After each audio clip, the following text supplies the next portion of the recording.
Before we get started, can we all just look? This is the epiphany I had. Oh, you precious. Okay, and we're back. So, I read The New Negro by Alain Locke, and I really enjoyed reading this.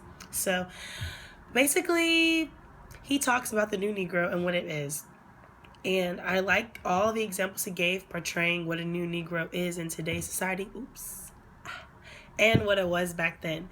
It was written back in the early 1900s. So even though we've come a long way, there was still a lot of racism going back. Time he wrote this story about being the Negro, it was very uncommon for people to speak out against their rights. There was always that one person that wasn't afraid to stand up for themselves. So, like, think back to slavery time. There was a Harriet Tubman, and then, we think later down the line there was a Martin Luther King. Like, we can name, like, maybe on both of our hands how many people were willing to speak up and go public about their views.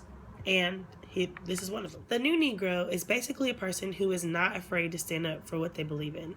You have a lot of passive people, like the old Negro, like you hear, like the Sambo, the person who, yes, master, like always agree with everything that anyone else said, would kiss up to the white folk or other people who were in authority over them, and not defend their own beliefs and not stand up for their own rights. But the new Negro is not afraid to do that. They're not afraid to go public about what they think. They're not afraid to defy the stereotypes. A lot of African Americans have this stereotype, this stigma that we don't care, that we slack off, that we're not responsible, that we don't care for our families, that we don't support our own.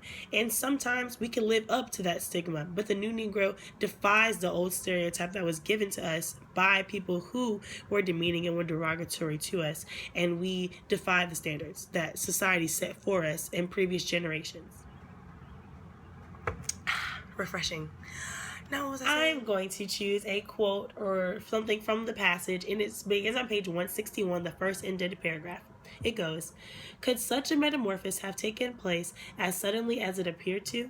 The answer is no. Not because the new Negro is not here, but because the old Negro has become more of a myth than a man."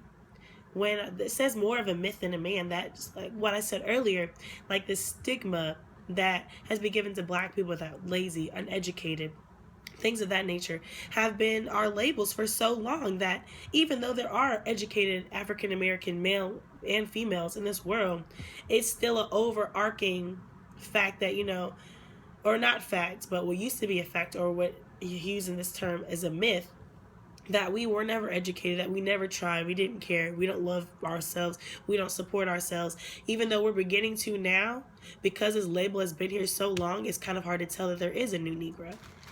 As you can see, there's a variety of my favorite snacks. There's also a variety of ways that you can vocalize your opinions and your views nowadays. We publish our own magazines, our own newspaper articles, we have our own television networks, and we also own the White House. Owned the White House. That the 21st century new Negro, of course I'm going to be basic and say Barack Obama, when he was elected president in 2008 and again in 2012, this did wonders honestly for the world. Some people may say he didn't have the best term that he could have had, but we didn't let someone tell him what he could be. Like, you saw us here in school, you can be the president of the United States if you want to. He was that kid in first grade that probably wrote down on his construction paper, I want to be the president of the United States. And he was. Like, that's amazing. Another person or another form of being the 21st century new Negro would be people who own their own TV networks. Like Oprah Winfrey definitely broke through when she had her own show, she had her own talk show and everything like that. Now she owns her entire network, taking over things, not letting other people decide what we're going to listen to, decide what we're going to watch. Like having BET, even though I don't believe the CW or TV One are owned by blacks, but at least we know, like, something like the OWN or BET is something that we run. We ourselves choose what we want to see, and we're listening to music that we want to hear.